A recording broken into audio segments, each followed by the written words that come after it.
son los datos de nuestro programa de hoy, Estado Islámico. El Estado Islámico pretende la creación de un califato gobernado por un líder político y religioso regido por la ley islámica. Este grupo opera principalmente en los países de Irak y Siria. Se financia a través de la venta de petróleo y gas natural obtenido de los pozos de los territorios que controla. Algunos análisis calculan que el Estado Islámico podría tener alrededor de 200.000 combatientes en los países que opera. La ONU ha señalado que más de 25.000 combatientes del Estado Islámico son extranjeros. Los 3 países de los que más provienen extranjeros son Túnez, Arabia Saudí, Jordania, Rusia y Francia. Regresamos contigo, Pedro. Pues gracias, Paulina. Datos que nos ayudan para tener, digamos, información que pues nos sirve para comprender este tema del que estamos hablando. Hay una dimensión, hablábamos de la dimensión de la juventud y la militancia, que creo que valdrá la pena recuperarla en unos minutos, pero hay una dimensión que no podemos perder de vista y es, digamos, los efectos, los impactos internacionales que está teniendo esto. Y ahí me ayudaría muchísimo, Luis, que nos expliques cuál es tu visión de cómo está cambiando, digamos, el mundo por la emergencia de este fenómeno. Pues digamos que el conflicto ahora mismo en Siria e Irak es en el fondo una guerra civil, una guerra internacional. Tenemos como 4 grandes actores. Tenemos los suníes, de los que habló antes Marta, tenemos los chiíes, tenemos a Turquía, que es un actor con sus propios intereses, y tenemos al mundo occidental, a Estados Unidos y Europa, y principalmente Francia. Cada uno tiene sus propios objetivos e intereses, y es muy difícil que todos estén de acuerdo para alcanzar un resultado que satisfaga a todos, ¿no? Ayúdenme a ver cuáles son los intereses. Pues sabemos que, por ejemplo, los chiíes viven en un estado principal que es Irán. Okay. Los chiíes son la mayoría en Irak. Luego el gobierno de Irak está controlado por los chiíes y ya a partir de que ellos controlan el gobierno con la caída de Saddam Hussein, que era suní, eso supone, la caída de Saddam Hussein supone el control total de los recursos del país en manos chiíes y la marginación absoluta de los suníes. Exacto. Eso es así. Entonces los chiíes controlan Irán, controlan Irak y controlan el Líbano a través de Hezbollah. Además, en Siria, la rama gobernante de Bashar al-Assad, la familia, son alawíes, que están más cercanos a los chiíes que a los suníes. Por eso el interés que tienen Irán, Hezbollah e Irak en mantener a Bashar al-Assad en el poder. Es estratégico para ellos. Exacto. Por otro lado tenemos a los suníes, que son Arabia Saudí y bueno, otros países. Y aquí hay que incluir también la guerra en el Yemen, de la que no se habla nada, pero en el Yemen ahora mismo hay un conflicto entre una rama también chií, que dio un golpe de Estado y está intentando controlar el poder, y por otro lado una coalición encabezada por Arabia Saudí que está sistemáticamente bombardeando Yemen para acabar con ese grupo. Es un poco más complicado. Dejémoslo a un lado. El mundo que me están ayudando a dibujar está muy complicado. Supongamos que tenemos tres grandes rivales en una zona, en el Oriente Medio, que son Irán, que quiere mantener a Siria y mantener a Irak. Tenemos a Arabia Saudí, que quiere debilitar a Irán y poner a suníes tanto en Siria como en Irak. Y luego tenemos a Turquía, que tiene sus propios intereses. ¿Cuáles son? Debilitar a los kurdos. Los kurdos son una minoría muy importante territorializada en Turquía, no reconocida de ninguna forma en la Constitución. Hasta hace poco incluso su lengua estaba perseguida. Y sabemos que los kurdos han creado un protoestado en Irak. El norte de Irak es un estado kurdo. Los kurdos también han sido capaces de liberar territorio y controlar amplias zonas del norte de Siria. Luego el siguiente paso sería controlar alguna parte de Turquía, ¿no? Entonces los turcos quieren por encima de todo que los kurdos estén débiles. Y de ahí que se haya hablado hasta la fecha, de hecho ahí está comprobado en algunos documentos oficiales de distintas cancillerías, pero también de organismos internacionales, la complicidad que hasta hace muy poco tuvo el gobierno de Erdogan con los combatientes del Estado Islámico, justamente porque su prioridad antes que todo... En algún momento Turquía apoya al Estado Islámico. Desde luego, que su principal objetivo es debilitar a los kurdos. Aquí simplemente me gustaría matizar y recordar que ni los sunnis ni los shias son un bloque monolítico, no hablan todos como con una voz única en ningún lado. O sea, hay diversidad y pluralidad de visiones entre estas dos ramas principales del Islam, y que desde siempre se ha bueno, esta escisión política en el Islam desde la muerte del profeta entre sunismo y chiismo fue una escisión por razones políticas, no religiosas. Y eso hay que entenderlo para entender después cómo cada vez esta rivalidad o estas dos memorias colectivas se reactivan por motivos políticos o por instrumentalización por parte de actores gubernamentales o no gubernamentales para perseguir agendas políticas muy específicas, ¿sí? Digamos, pero ese es también un elemento estructural que está ahí, la instrumentalización de la religión y del sunismo y del chiismo, ¿no? Y la pluralidad de voces al interior de los dos conglomerados. Al interior de los dos conglomerados. Sí, Luis. Dos cosas. Sabemos que es cierto que hay pluralidad, pero sabemos que en una situación de violencia se tiende a polarizar. Okay. Se tiende a polarizar y yo estoy con mi equipo y tú estás con tu equipo, ¿no? Y lo segundo que quería decir rápidamente es, se me olvidó mencionar al último agente. El último actor fundamental aquí son Estados Unidos y Europa, ¿no? A ver, y ahí, entonces, ahí vamos por ahí, ¿cuál es el objetivo histórico de Estados Unidos en la región? Mantener la estabilidad por encima de todo para garantizar el flujo de bienes, el flujo de barcos y el petróleo, ¿no? Es decir, que el comercio internacional sea estable. Que no lo han logrado muy bien. Bueno, lo han logrado hasta cierto punto. El problema es que hoy en día el petróleo está en mínimos, como sabemos por desgracia en México, está en mínimos históricos y además Estados Unidos se calcula que para el 2020 será autosuficiente con petróleo. Entonces, ¿hasta qué punto estos países siguen estando interesados en mantener una presencia armada fuerte en una región donde no les va ni les viene lo que pase, ¿no? Entonces, eso también está relacionado con el hecho de los ataques en Francia, donde el régimen, ahora mismo el presidente Hollande puede sobrereaccionar y decir yo voy a enviar al ejército, pero igual en 2 o 3 años cuando lleguen elecciones dirá ¿para qué tengo yo mi ejército ahí? O sea, ¿qué estoy sacando yo de eso? ¿Qué estoy extrayendo yo de estos países? Es una reacción a un evento concreto, pero no es, digamos, una decisión estratégica. Exacto, y eso entra en el cálculo de los propios islamistas, es decir, golpeemos, hasta que los propios habitantes de esos países digan ya, ¿qué hacemos ahí? Vámonos. No puede actuar sola, Francia, nadie de estos actores puede hacerlo solo, ¿no? Hay una dimensión que no me han mencionado, Marta, que me gustaría escuchar, que es, digamos, otra cara del fenómeno no necesariamente exclusivamente del Estado Islámico, pero sí de la guerra en Siria, de todo lo que está sucediendo, que es el efecto de la migración hacia Europa, porque supongo que ese es un factor que también es relevante, ¿no? Es decir, ahora Europa está enfrente a una encrucijada sumamente fuerte con sus políticas migratorias y los eventos que sucedieron en París no contribuyen, digamos, a aclarar cómo se va a mover este panorama. ¿Qué me puedes decir de esto? Sí, lamentablemente las crisis, sobre todo en Irak y en Siria, han provocado en los últimos años una ola de refugiados masiva. En Siria en los últimos año y medio, más o menos, que es cuando justamente coincide con el auge del Estado Islámico en varias partes del territorio son propiamente sirio. Desplazados, digamos, así es, ¿no? Desplazados internos y que ahora buscan ya también tocar las puertas de Europa. El problema es que, claro, la estrategia de ISIS y estos ataques terroristas lo que han hecho es pues forzar, digamos, generar justamente un contexto de aversión y de temor hacia la migración. Y eso es lamentable para muchísimas familias que no han encontrado, digamos, que escapan de la violencia tanto del régimen de Bashar al-Assad como de los grupos de la insurgencia, en particular del Estado Islámico. Que es el drama humano que no podemos perder de vista humanitario en estas enorme. cosas. Luis, no mencionaste, y te pregunto por qué, digo, porque igual me dices, pues porque no es relevante desde esta perspectiva, pero no mencionaste a Rusia.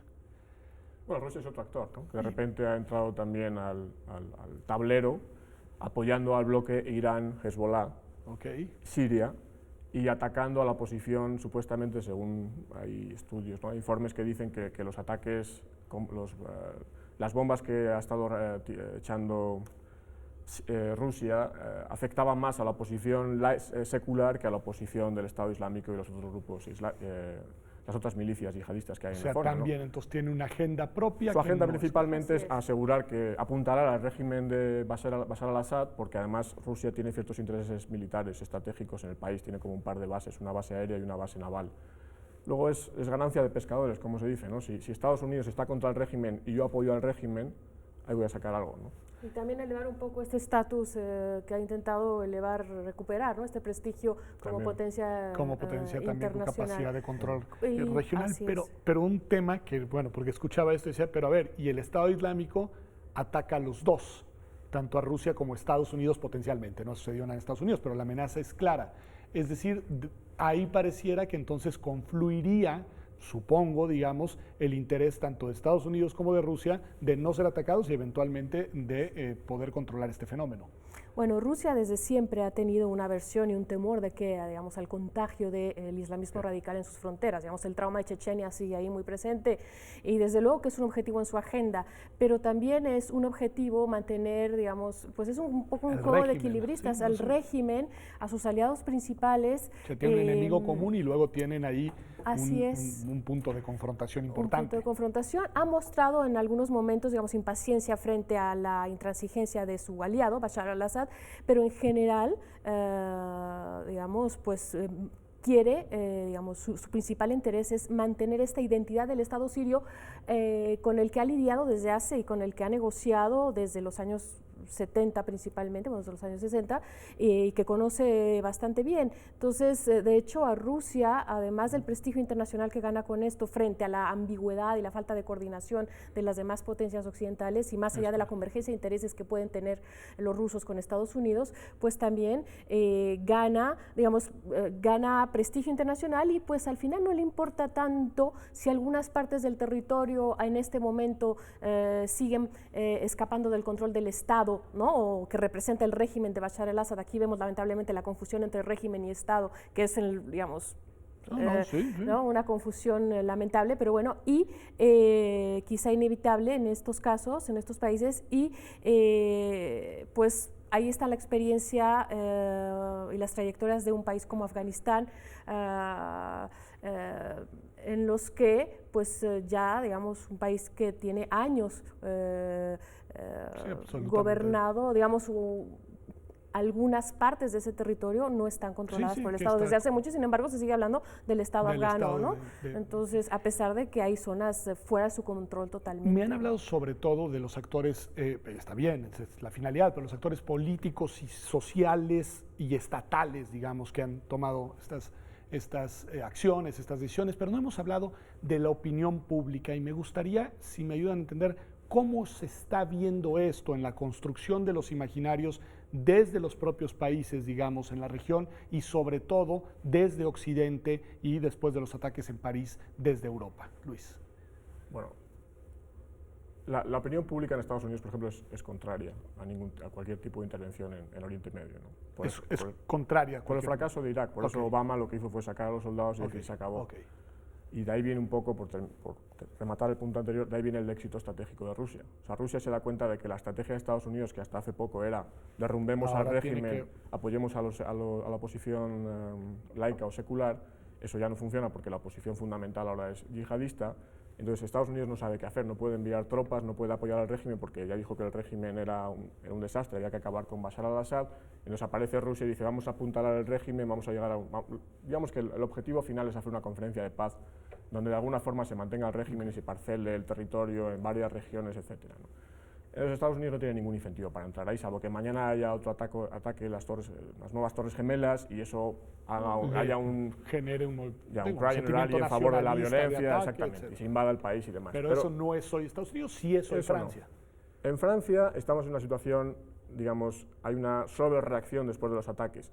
Después de los ataques contra Charlie Hebdo a principios de año, Hollande, la opinión pública a favor de Hollande estaba en el piso. Hollande era muy mal presidente. Y de hecho lo que pasó es que después de los ataques subió la aprobación de Marine Le Pen, la líder del Frente Nacional, ¿no? Que es el partido que dice derecha, digamos, la forma de acabar con estos problemas, ¿cuál es? Que no venga ningún musulmán más por aquí, ¿no? Ahora mismo, yo la verdad es que no he visto encuestas recientes. Me imagino que habrá subido un poco Hollande por la forma en la que ha sobrereaccionado y demás, pero de aquí a 3 o 4 años, como digo, 2 años, si Francia, con todos los problemas estratégicos de que sea capaz de realmente poner una coalición con tropas sobre el terreno, que es muy complicado, si llega a pasar eso, volverán los cadáveres. Y cuando vuelvan los cadáveres, entonces la opinión pública dirá ¿qué estamos haciendo ahí? No es una buena idea. ¿Qué estamos haciendo ahí? Entonces, de nuevo, la opinión pública europea en general está contra todo tipo de intervención. La discusión básica en Europa es gastemos menos en el ejército, gastemos más en seguridad social. Esa es la discusión básica. Y por terminar, y en Y en los países ahora mismo con guerra es muy difícil saber cuál es la opinión de la población, porque es muy difícil realizar encuestas. ¿Cómo levantas una encuesta en la zona controlada por el Estado Islámico? ¿No? Es muy difícil saber si la gente está contenta o está cabreada, es casi imposible. Marta. Me parece que también una franja importante de la opinión pública mundial, si la podemos llamar así, pero en particular europea, está ahora haciéndose eco de esta fórmula según la cual pues se vivía mejor con los autoritarismos en Medio Oriente y que habría en cierta forma que pues más bien restaurarlos, ¿no? Esta idea muy lamentable de que bueno, pues esta región está ya acostumbrada a la violencia y miren pues todo lo que ha pasado por estos intentos de democracia, ¿no? Se está tendiendo a confundir, a decir que esta mal llamada, bueno, primavera árabe, digamos, estas revoluciones que fueron masivas, populares y pacíficas en un inicio y después duramente reprimidas, pues no llevaron a nada. Bueno, acabo de dar la respuesta, porque no llevaron a mucho, digamos, ¿no? A una democracia, digamos, o a una forma de organización política inmediatamente, pues no. Y además porque sufrieron una represión muy, muy cruel. Entonces, me parece que se está escuchando, se está imponiendo nuevamente este discurso, y de hecho lo estamos viendo con Egipto desde hace casi ya 3 años, ¿no? No ha resuelto los problemas de Egipto el regreso de la dictadura con el general al-Sisi, pero pues mantiene más o menos estable. Desde luego hay zonas que el Estado egipcio sigue sin controlar, como es el Sinaí, ¿no? Pero bueno, podemos, digamos, él con esa mano dura está poniendo, podemos convivir mejor con eso, y eso me parece peligroso, porque finalmente es un poco no aprender de las décadas anteriores y también no escuchar realmente, no bajar a las realidades locales. Hay que recordar que sigue habiendo miles de jóvenes en estos países que siguen luchando por una revolución pacífica, que busca instituciones abiertas, democráticas, justicia social, que es lo que no se ve. Y sin embargo hay sociólogos que están con todo, trabajando en el campo y entrevistando a esta gente y a estos consejos de coordinación local, tanto en la diáspora, expatriados, los que han salido y los que siguen combatiendo y mandando y sacando imágenes desde dentro.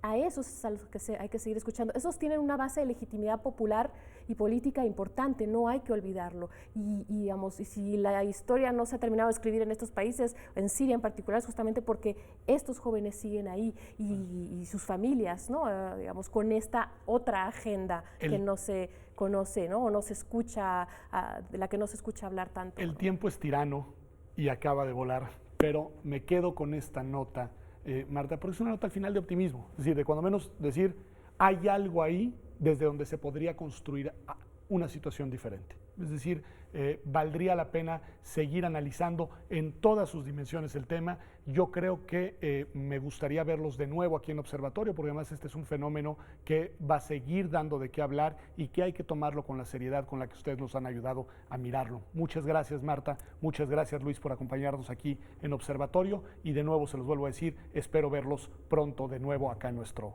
estudio. Gracias a usted por acompañarnos hasta esta etapa del programa.